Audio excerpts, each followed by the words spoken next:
সব স্রোতে নিয়ে চলে গেছে। পরে চিন্তা করলাম যে এই স্রোতের সাথে কিভাবে বাঁচি, কি লাভ, স্রোতের লোকে চলে গেলে ভালো হইব। জীবন মানিয়ে তো যুদ্ধ থাকে, কি করবো।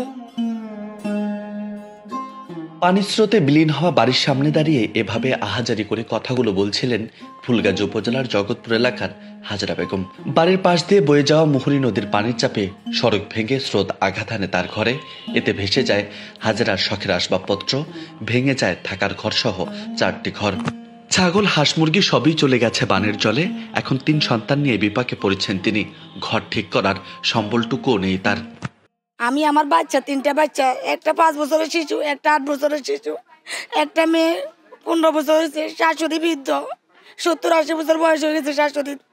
যখন বাগিনা একটা নদী নিয়ে নৌকা নিয়ে আসছে, আমরা তো হাহাকার সবাই, ওই যে ওদের ছাদে উঠছি। আমার বাচ্চা বলতেছে আম্মু আমার ঘর সব নিয়ে যেতে চায়, তো বহুত জিনিস নিয়ে যা, কি করবো, এতগুলো পানিতে নামে মানুষ বাঁচবো না, বনশ্রীতে আমরা কেউ বাঁচবো না, আমাদের জন্য কে আমার চলিয়ে আসছে। কৃষিকাজ করে তিলে তিলে এই সংসার গড়েছেন হাজরা ও তার স্বামী ওমর ফারুক।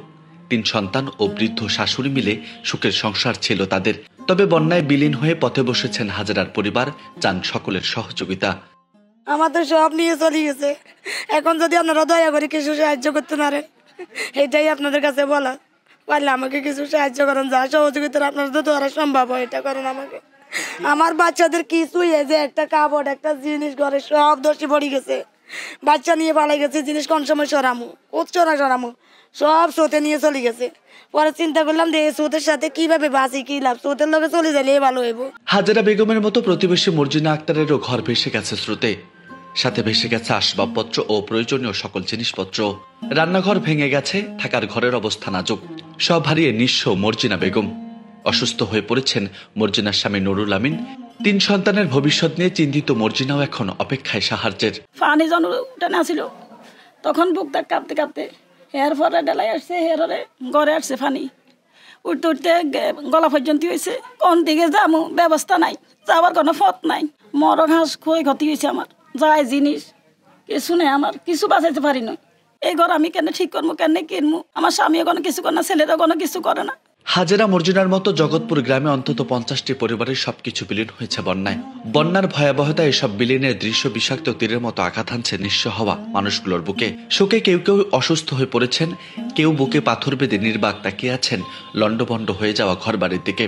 এখন সাহায্য ও পুনর্বাসন ছাড়া ঘুরে দাঁড়ানোর উপায় নেই পরিবারগুলোর। আমার 2টা ঘর আছে, ও দুটোটা ভাঙ্গিচুরি বিয়াগুয়া সবগুলা লই গেছে, ধান চাল আছে এগুলো নিয়ে গেছে।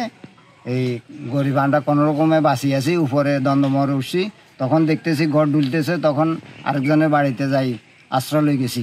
আন্ডা ধান চাইল আর কিয়া বাঁচাইতে পারে না রে বাবু, বা ঘরেতে শোনার উপায় নাই, ধান চাইল আছিল, ধান চাইল কিয়া বাঁচাইতে পারে না, খাদ্য গেছে মানুষ আছে কেরলায় তো হেগুলো নাই না, পানিতে তোয়াই ডেক ডেকসি হান্ডি হাতে যা আছে সব কিছু, আর জায়গা সম্পত্তি যা রয়েছে রোয়ার মতো ক্যাপাসিটি নাই, সব শেষ।